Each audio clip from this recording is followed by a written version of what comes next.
नमस्कार एम के न्यूज को स्वागत। कोटियारे LLIN मशारी बंटनर शुभारंभ। पटांगी गोष्ठी स्वास्थ्य केन्द्र चिकित्सा अधिकारी डाक्तर भागवत मुर्मू निर्देश क्रमे कोटिया स्वास्थ्य केन्द्र में दीर्घस्थायी कीटनाशक उपचारित बा LLIN मशारी बंटनर शुभारंभ हो जाइछि।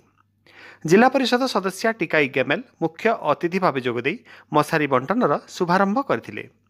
मुख्य अतिथि द्वारा हिताधिकारी को मशारी बंटन करा जायतिला। कोटिया ग्रामर 315 जन हिताधिकारी को मशारी बंटन कराଯାଇଛି।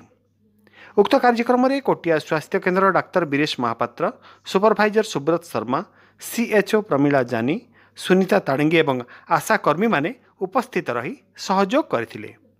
आगामी 5 दिन मध्य कोटिया पंचायतर समस्त ग्रामर हिताधिकारी को मशारी बंटन करा जिवो बोली जणापड़िछि।